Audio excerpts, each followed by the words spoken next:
Leading the state of Telangana on a journey of progress and development, may I now invite the Honorable Chief Minister of Telangana, Shri A. Revanth Reddy Garu, to come to the podium and share his thoughts with us.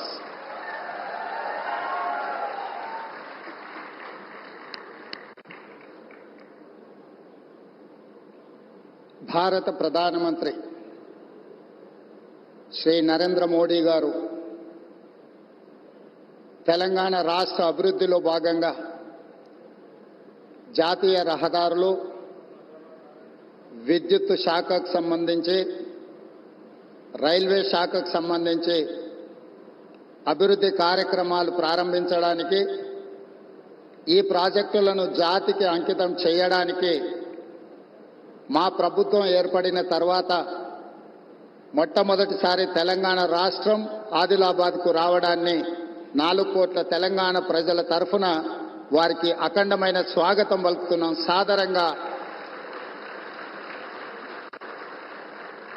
సాదరంగా తెలంగాణ అభివృద్ధిలో సహకరించినందుకు వారికి రాష్ట్రం తరఫున కృతజ్ఞతలు తెలియజేస్తున్నాం. ఈరోజు జాతీయ రహదారులు, ఎన్టీపీసీ ప్రాజెక్ట్, పవర్ ప్రాజెక్ట్ ఏదైతే ఉన్నదో, స్టేట్ రీఆర్గనైజేషన్ యాక్ట్ 2014 ప్రకారము 4000 మెగావాట్ల విద్యుత్ ఉత్పత్తి సామర్థ్యాన్ని ప్రారంభించాల్సి ఉంటే, గత ప్రభుత్వం తీసుకున్న నిర్ణయాలతో ఈరోజు 1600 మెగావాట్ల విద్యుత్తు మాత్రమే ఈ 10 సంవత్సరాలలో ఉత్పత్తి చేసే పరిస్థితి వచ్చింది. నేను ప్రధానమంత్రి గారి సమక్షంలో కేంద్ర మంత్రి కిషన్ రెడ్డి గారు, తెలంగాణ రాష్ట్ర గవర్నర్ తమిళిసై సౌందరరాజన్ గారు, మిత్రుడు స్థానిక ఎంపీ స్వయం బాబురావు గారు, మిత్రుడు ఎమ్మెల్యే స్థానిక శాసనసభ్యులు పాయల శంకర్ గారి సమక్షంలో నేను ఎన్టీపీసీ సంస్థకు నేను చెప్పదలుచుకున్నాను. తెలంగాణ రాష్ట్ర ప్రభుత్వం మిగిలిన 2400 మెగావాట్ల విద్యుత్ ఉత్పత్తికి అన్ని రకాల అనుమతులిచ్చి, రాష్ట్ర ప్రభుత్వం తరఫున ఇవ్వవలసిన అన్ని రకాల అనుమతులను ఇచ్చి, తెలంగాణ రాష్ట్ర పురోగతిలో మీరు ఉత్పత్తి చేసే విద్యుత్తు 85% మా రాష్ట్రానికే ఇవ్వబోతున్నారు. తెలంగాణ రాష్ట్రంలో వెలుగులు నింపబోతున్నారు.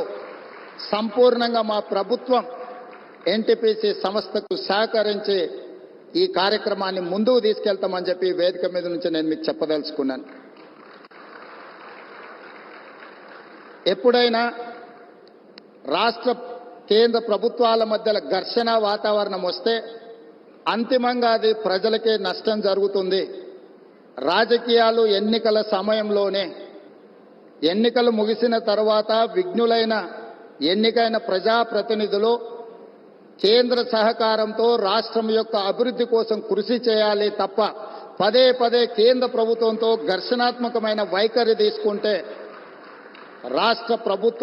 రాష్ట్రం అభివృద్ధిలో వెనుకబడుతుంది.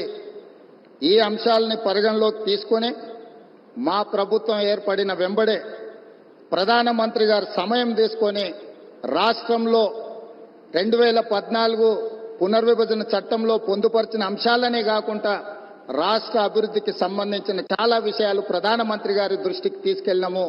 వారు సానుకూలంగా స్పందించి తెలంగాణ రాష్ట్ర అభివృద్ధిలో అత్యంత కీలకమైన స్కైబేస్ కంటోన్మెంట్ ఏరియాలో దాదాపుగా 190 ఎకరాల స్థలాన్ని కేంద్ర ప్రభుత్వం రక్షణ శాఖ మంత్రి ద్వారా ప్రధానమంత్రి గారు రాష్ట్ర ప్రభుత్వానికి బదలాయించారు. వారికి రాష్ట్ర ప్రభుత్వం తరఫున కృతజ్ఞతలు తెలియజేస్తున్నాం. అదేవిధంగా పీయూష్ గోయల్ మంత్రి గారికి కూడా మేము రిప్రజెంట్ చేస్తే టెక్స్టైల్ యూనివర్సిటీని కూడా, టెక్స్టైల్ కాలేజ్